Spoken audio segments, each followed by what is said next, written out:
Martin Kellogg understood death. He didn't just write about it, he lived in it. 15 years as a true crime author had buried him in autopsy reports, crime scene photos, and victim interviews that clawed at the edges of his dreams.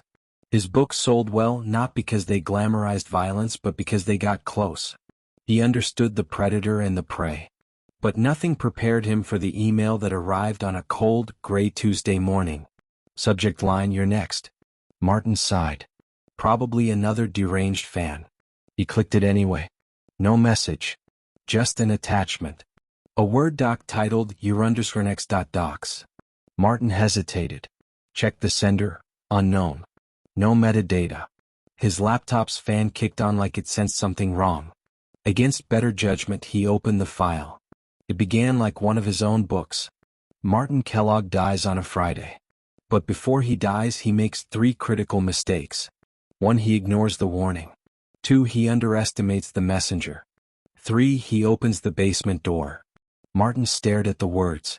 Was this a prank? A stunt? But the next lines made his heart stall. Martin's hands hover over his keyboard as he reads the sentence again. His heart skips. He checks the window. Ring. Checks the hallway. Empty. His cat, Darcy, watches from the counter, her yellow eyes unreadable. He turned. Darcy sat on the counter, watching, just as the file described. A chill crept over him. This was either the most elaborate prank he'd ever encountered or something stranger. He scrolled down. The document kept updating. What? Martin thinks it's a hoax. But something old and cold whispers otherwise. Fear, real fear, coils in his stomach. He slammed the laptop shut. His phone buzzed. Unknown number. One text. Page 12 will make you scream. He dropped the phone. Darcy bolted out of the room, tail puffed. Page 12. Martin reopened the laptop with trembling hands. The document was now 12 pages long. The scream rips through the house at 2:37 a.m. sharp. Martin stumbles into the hallway, heart pounding. At the far end stands a figure. Matt. It lifts a hand and points. You're next. He stared until his eyes blurred. Then he called the police. 2 officers arrived. They listened carefully until they opened the file. It's blank, the younger one said. Martin's stomach twisted. No, it's there.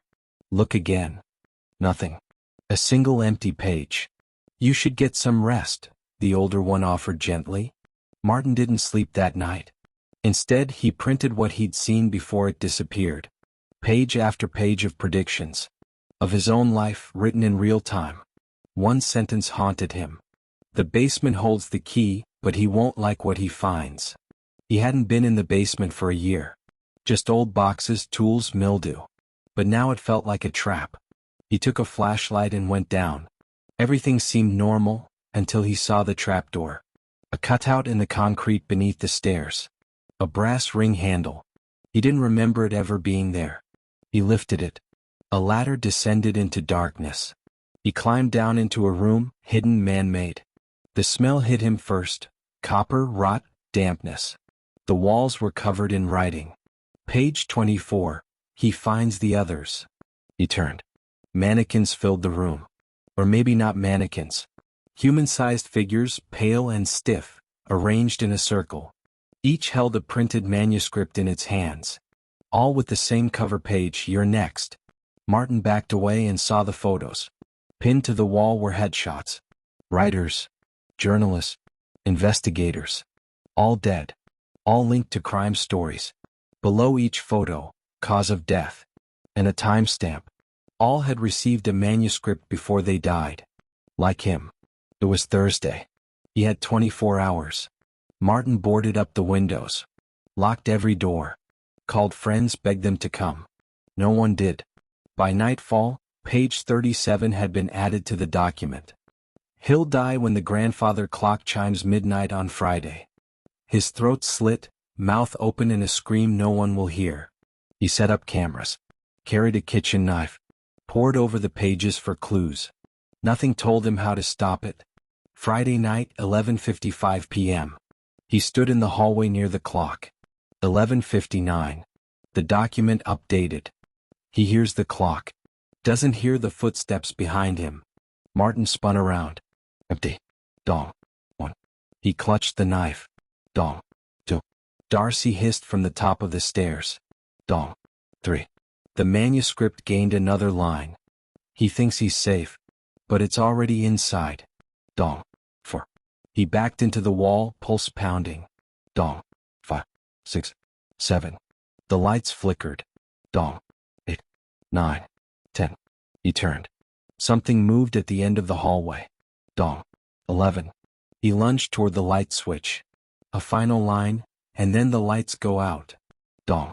12. Everything went dark. The police found Martin Saturday morning. His throat was cut. His mouth open. No forced entry. No evidence. On the floor, a printed manuscript. Final page. Detective L. Abrams, you're next. She retired 2 weeks later. Never spoke of what she saw. But she kept the manuscript. At night she read it. More names. More victims. Each story more disturbing than the last. At the very end, she tries to burn the pages but they won't burn. She tries to forget, but the whispering returns at 2:37 a.m. One night she finds her own name written in blood across the mirror.